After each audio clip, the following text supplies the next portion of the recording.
என்னது இந்த ஆப்பில் ஜோனே கிடையாதா? அஸ்ஸலாமு அலைக்கும். நான் உங்கள் சாதிக். டே 2 5 ஆர்டர் பார்த்தோம். எங்கெல்லாம் போனோம், எவ்வளோ சம்பாரித்தோம் லாஸ்ட்டாக சொல்கிறேன். போர்ட்டல் ஆப் ஆன் பண்ணாலே பிளாங்காக தான் இருக்கும். ஜோன்ஸ்லாம் எதுவுமே கிடையாது. எங்கே போனால் ஆர்டர் வரும், எங்கே போனால் ஆர்டர் வராது, எதையுமே சொல்லாது.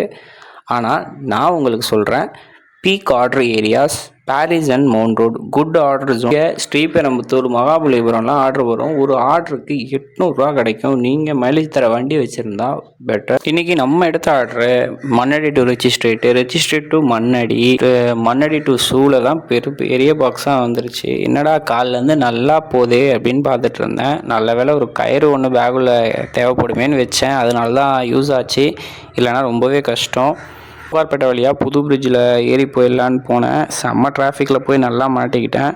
சூழலில் போய் கொண்டு போய் கொடுக்கறதுக்குள்ளே ஒரு வழி ஆயிடுச்சு. Next Purasawalkam to Mylapore lunch box தான். அங்கே என்ன கொடுமைனா, செக்யூரிட்டி நின்று நம்மளை ஃபோட்டோ எடுத்து தான் உள்ளே அனுப்புகிறான். இது அதை விட மோசமாக இருக்குது.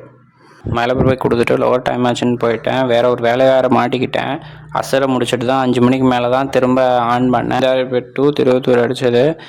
10 செகண்ட் யோசித்தேன், என்ன பண்ணுறேன்னு தெரியல. எடுத்துகிட்டு ஒழுங்காக வீட்டுக்கு போயிடலாமா இல்லை வேறு எங்கிட்ட போகலாமான்னு. சரின்னு அப்செட் பண்ணிட்டு வந்துட்டேன். திருவத்தூருக்கு வந்தனால மகரிபுக்கே வீட்டுக்கு வந்துட்டேன். நம்ம இன்றைக்கி 5 ஹவர்ஸ் லாகின் பண்ணி 5 ஆர்டர் பார்த்தோம். 494 ரூபா ஏர்ன் பண்ணோம் கமிஷன் போக.